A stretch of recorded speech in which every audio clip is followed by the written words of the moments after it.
Hello, Hingham Public Schools. And joining us today is Superintendent Paul Austin and members of his leadership team. Great to have you here with us again. Paul, could you introduce to us members of your team? Oh, absolutely, Joe. And thanks for inviting us back. It's always a pleasure to work with you. I want to introduce the other members of our central office team.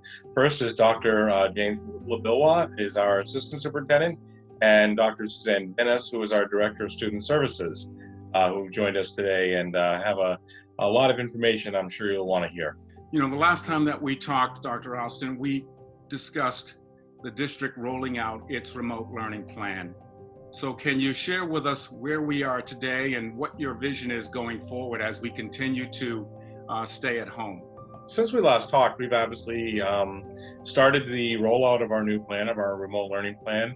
But before we get going, I just want to have a moment to thank all of our staff, from our teachers to our support staff, to our leadership team, to our administrators, to our parents and our students, for the incredible work they've done over the last few weeks and what they are enduring. I couldn't be more proud of our organization and the work that they've done in a very short period of time. If we recall, the governor just about 2 weeks ago now had extended this closure and directed us to then begin thinking about the remote learning plan. Once he had done that, this team went to work and they did amazing work in a very short period of time. Nothing's perfect. I think we talked about that last time. But that said, I'm incredibly proud of the work they've done. So yes, at this point, we did roll that out on Monday morning. Our teachers had done professional development over the last couple of weeks, preparing for that. And I'm going to actually turn it over to Dr. Lilwa and Dr. Venice to talk more specifically about the plan itself. So Dr. Lilwa. Thanks, Paul. I appreciate the opportunity to talk with you today about the work that we've done and the plan that rolled out, as Paul mentioned, Monday morning to our community. I think it's important to note that the plan itself was developed due to the COVID-19 school closure. And the reality is we are very thoughtful about the impact that this is having on the community. And so when we began to work on the plan, we first started with guiding principles that would sort of guide the work the district would engage in to develop the plan. And the first guiding principle was really a focus on the holistic needs of the community.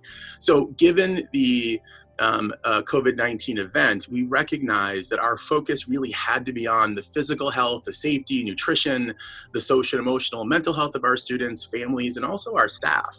I think we have to be really thoughtful of the social and emotional impact that this is having.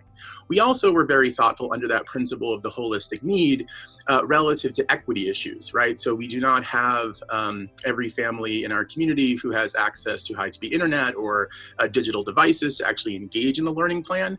So we were thoughtful around the provision of supports and services to those families to ensure that they could access the plan with a level of equity.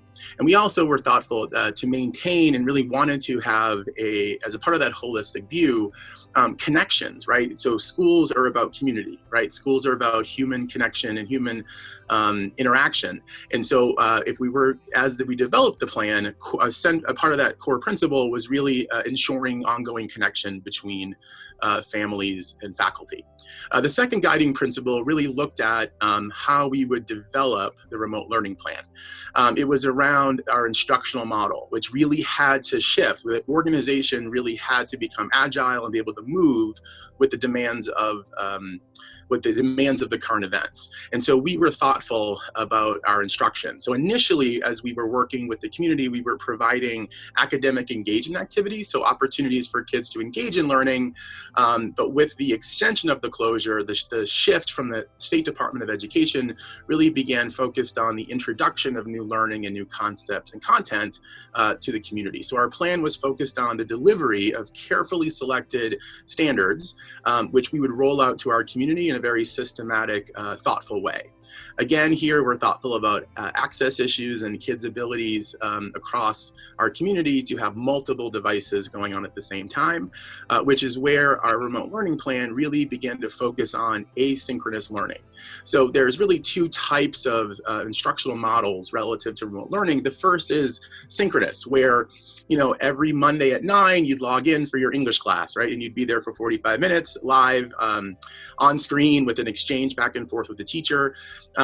The other model was really asynchronous, and that we felt was more respectful of people's home lives, of people's availability to have multiple children on a device at the same time, trying to engage in synchronous instruction. So our primary instructional model is asynchronous relative to instruction, but given that principle, right, around the importance of community connection, we also open the door for our faculty to engage in live synchronous opportunities for connection with kids. So our elementary teachers, for example, might be doing morning meetings live on Zoom with their classes. You might have our secondary teachers holding office hours live to give kids support and feedback around the work that's being submitted.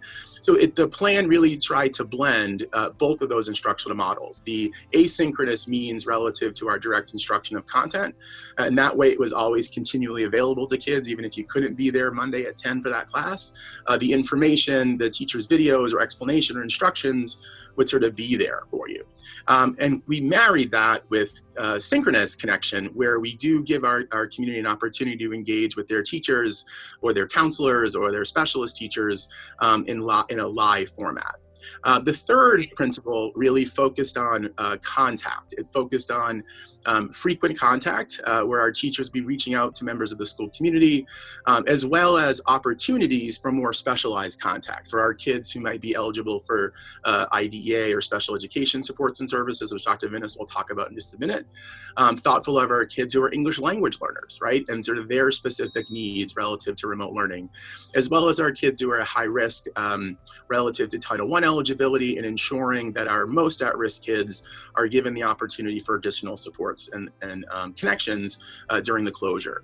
And finally, the other part of that principle was really about enrichment. So giving kids the opportunity who want to go deeper or explore the content more thoroughly has the opportunity for extension and enrichment. The fourth guiding principle was around feedback, right? It was around, as we shift instructional models, begin thinking about this remote learning plan, we had to embed in that a way for our teachers to provide targeted direct feedback relative to the work that the kids were submitting. And so the fourth principle really focused on that idea of contact. The final piece that I'll sort of talk about is the expectations we have, right, around live synchronous instruction or live synchronous connections. The reality is that no online model is perfect. No system can guarantee complete safety. And so we were very thoughtful of the level of confidentiality that whatever we chose to be the medium, the platform, whether it's Google Meet or Zoom, sort of has the appropriate protections. We're essentially going into people's homes, right, with life happening all around them. And we had to be really thoughtful that if a family wants to engage in that, there are certain expectations that we have relative to respecting privacy rights and ensuring that the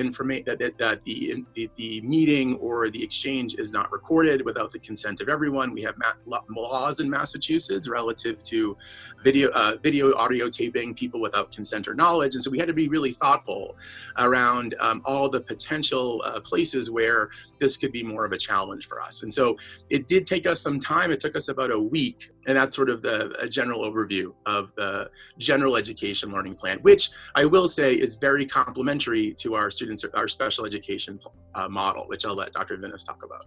Dr. Vinnis. Hi, thank you for having me.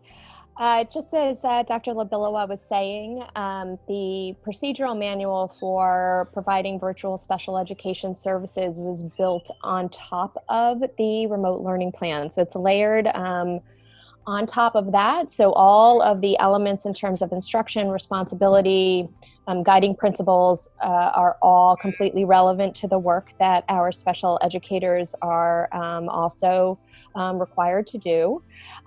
What we focused on in our messaging to them was really the loss or potential loss of this feedback loop.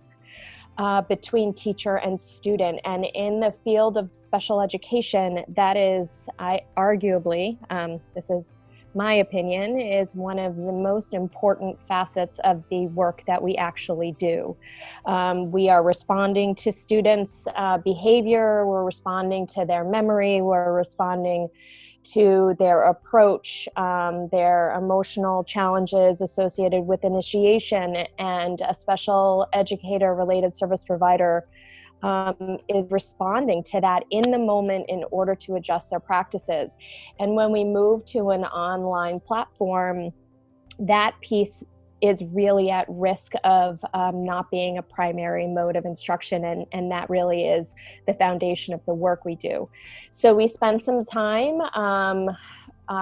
researching what that looks like, and then I gave all 70 plus educators in our district a professional development on what that means in order to ensure that you're maintaining this feedback loop even through asynchronous learning, and what are some ways that that can look like. And thankfully, a lot of the platforms that they're using permit students to engage in this looping either through writing or audio or picture or whatever skill they happen to have in order to demonstrate their knowledge about a skill. So there may be a delay in the feedback, but we're able to maintain some level of feedback looping to make sure that the instruction continues, even though it's asynchronous. You know, it is amazing, and you all should be commended for implementing and rolling out this plan literally within a week following Commissioner Riley's guidelines. That is just phenomenal. What has been the reaction of parents? What kind of feedback are you getting in the early beginnings of the stages here? I'll turn that over to Dr. Labilwa first. I think we've all heard some, but Dr. Labilwa has been probably closer to that than I have. Yeah, I appreciate the question. You know, the vast majority of the feedback has been incredibly positive. We've heard from families that and remember, the design itself was really intended to be flexible, to sort of meet the needs of the family.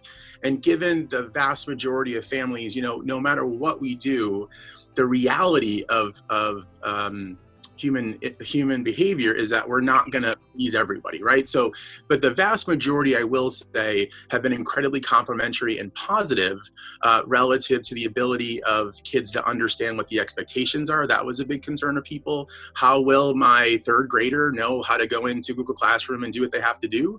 But the way the teachers really handled the rollout really needs to be, I have to commend that again. They work really hard to make us look good. I mean, that's the reality, right? As we are able to do the work we do because we have such a deep talent pool in our classrooms, right? That we're able to draw on their expertise and their knowledge, right? To help the rollout be able to be sort of consumed and sort of taken in by the families that it was intended to. So the vast majority has been positive.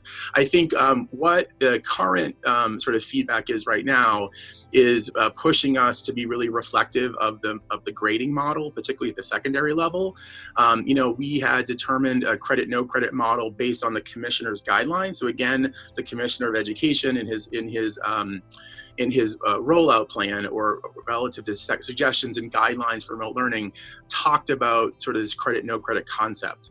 You know, that was a sort of an agreeable model for sort of term 3. But if we think about the potential of an extended closure, if we think about, again, sort of kids being out of school through the end of the school year, which very well could be a possibility. I'm not saying it's going to happen, but it very well could. We're now currently thinking through, particularly at the high school level, sort of what that looks like, right? Will it stay on credit, no credit? Will we adjust that?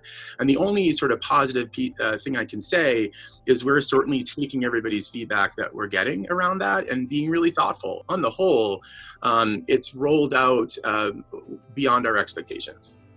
I would agree with everything that Jamie said. I think what's unique in the field of special education is we have families who are legitimately really struggling right now, managing some of the challenges that they experience with their children who have some developmental challenges. And we feel for them, and we want to offer as much help as we can virtually. But that doesn't mean that their experiences are going to be easy. So we are making efforts to try to help them develop routines and schedules and any picture cueing they happen to need.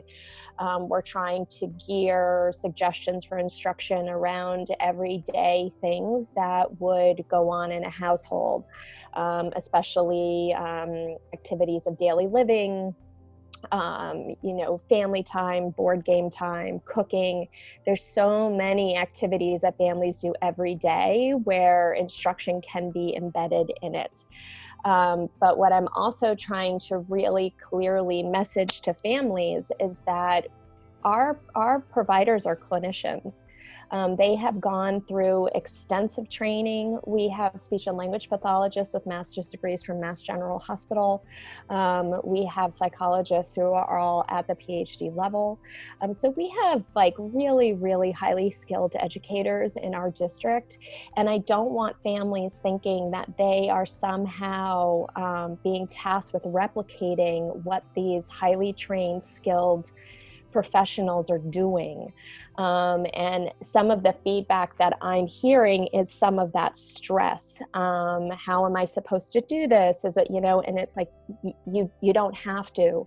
Our mission is to try to prevent as much regression as possible. We know that there's going to be some.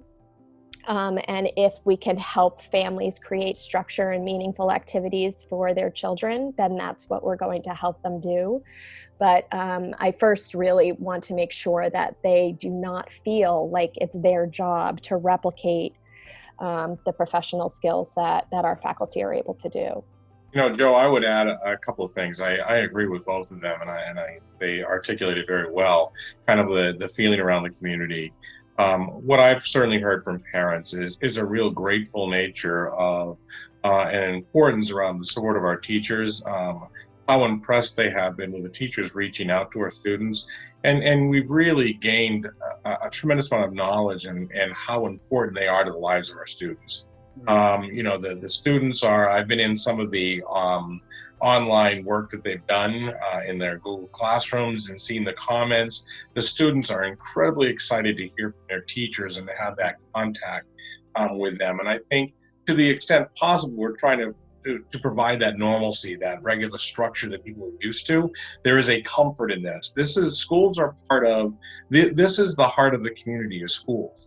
Oftentimes when you have disruption of this magnitude, it gives one perhaps an opportunity to look at what do we retain in the post-pandemic and what do we seize upon new models going forward.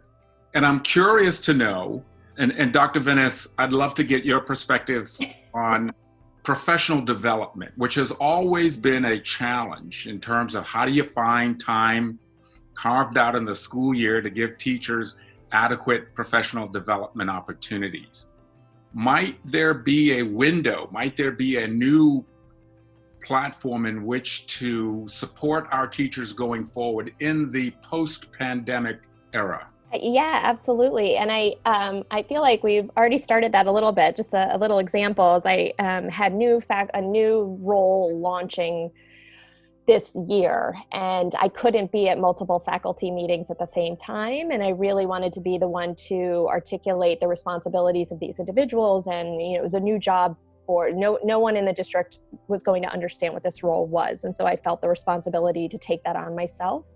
and I couldn't be at multiple faculty meetings that were running at the same time. And so I created a narrated PowerPoint and sent it to the principals to run it during their meeting so that they were hearing from me. And then there were relevant slides that went along with the information I wanted them to have. It was imperfect. There were a lot of glitches, but there was like learning that occurred from doing that. And that is something that we can certainly continue doing. And in addition, absolutely, to be able, I resisted it, right? A little kicking and screaming to get 70 plus people on a Zoom call with me while I ran a professional development. That was new for me. But now that I did it once, I feel like I can do it every week if they need me to do it. So we certainly have opportunities to really grow in that realm. I think we also have opportunities to grow in how we think about homework. If it's asynchronous, I just think there's a lot of really good ideas that are going to come out of this, but I also very much long for the normalcy of sitting with a student and working with them in person. I think that's one thing that we all noticed, Joe. We've been doing almost daily administrative team meetings by Zoom. And I think it's safe to say that we're all craving that human interaction. Zoom is great.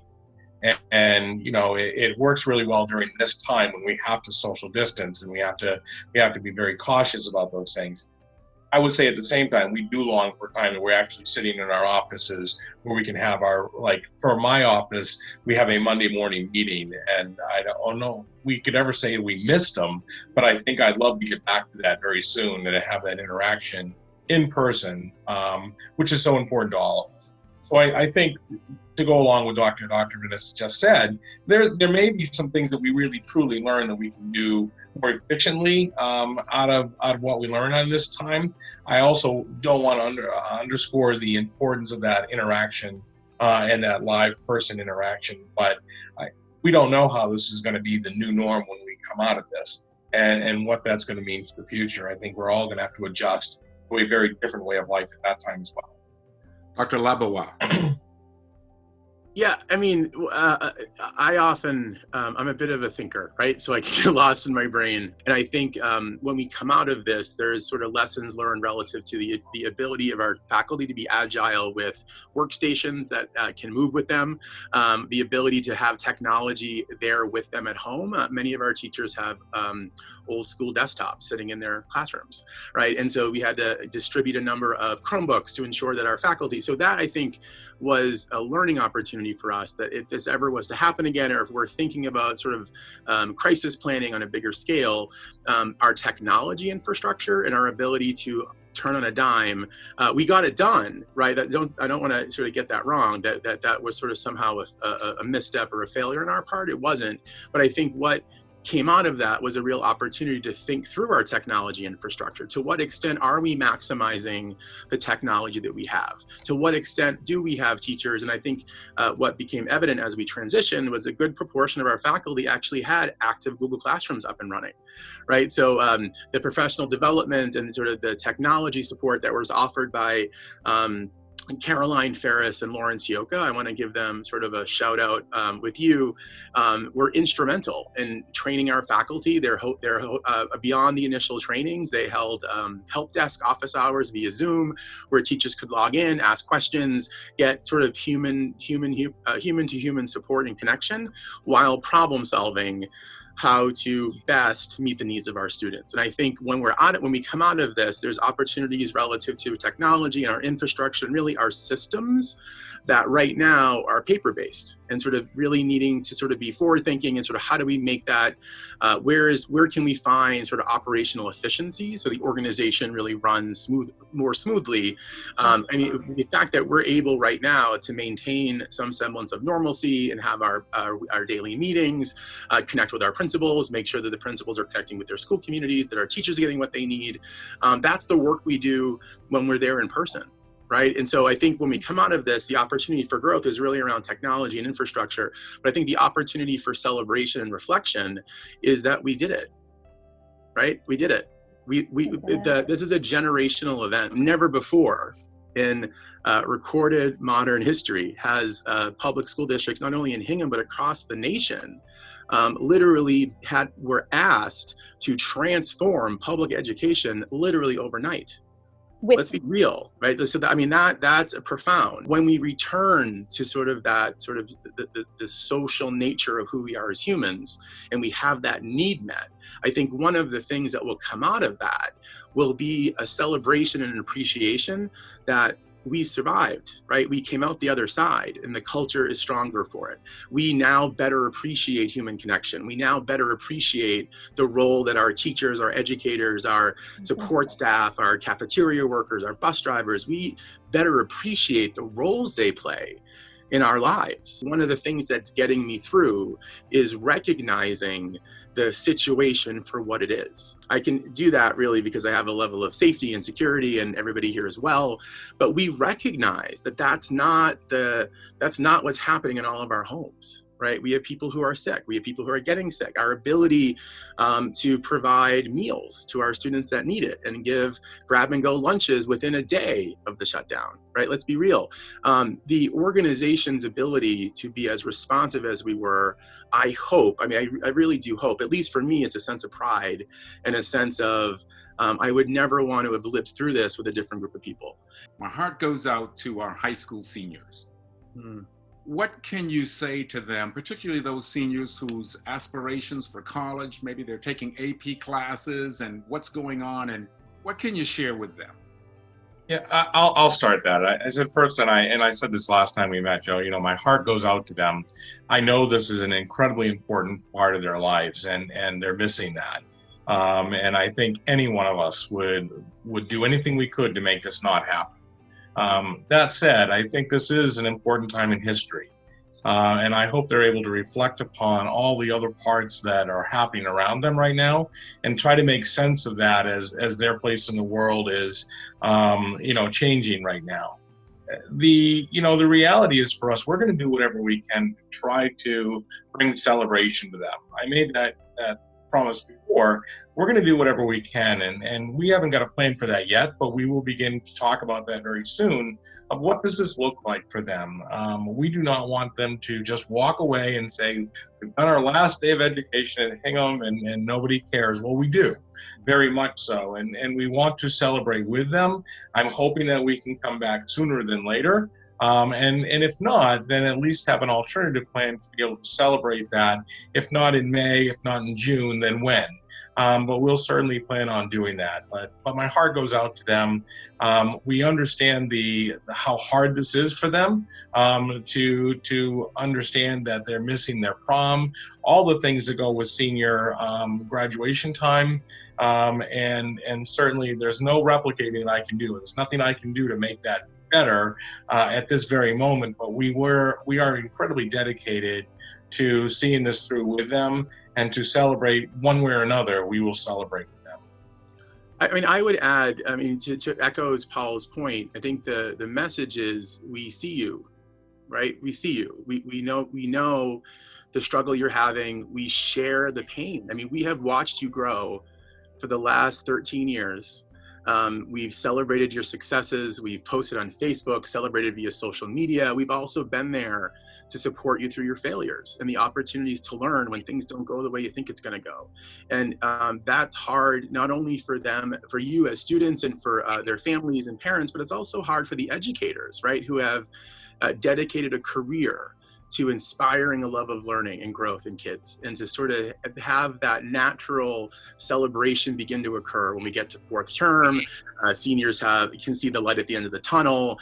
Graduation is coming, and nobody does graduation like Hingham. It's a beautiful event. It's incredibly well done, and it's a point of real celebration for our community. The reality is, as Dr. Austin mentioned, our goal is to find a way to celebrate you as best we can. And please know, I don't want anyone to ever feel as if you're not seen, you're not heard, that you're not a part of our thoughts and our planning, because you are. And the reality is we've had to transform our instructional model for teaching and learning in a week. And so now that that's done, we're now into the launch of the plan. We're now beginning to think about what's next. Dr. Vinnis, final words? Final words is there's a lot more work to do. Volume 1 of that manual was real. I expect there to be maybe 3. And one of them is going to be our transition when we return, which is going to require extensive planning all on its own. So I would imagine more changes to come. I would imagine more improvements in our practice as teachers get more and more acclimated to teaching this way, which is really new for them. So we need to give them a little bit of space, some learning time, some processing time, and I really only think that they're going to get better and better at it. Based on what we've seen so far, I wouldn't have been able to do what they are able to do. They are showing like incredible creativity. I'm proud of them. I'm proud to lead them. The importance to all of us working together, even through differences that are difficult, are really what's paramount at this time. And I think we're going to do that, and we've done it so far. And I think in the end, we really will be stronger. With that said, let's continue to stay in contact with each other, because we certainly want to come back and visit the progress and see how we are making our way and the adjustments that you're making along the way. But right now, again, this is incredible, impressive work that you are doing, Hingham Public Schools, and we commend you for this. Thank you. Thank you, Joe. Thank you. All right, stay healthy. Have a great week. You as well.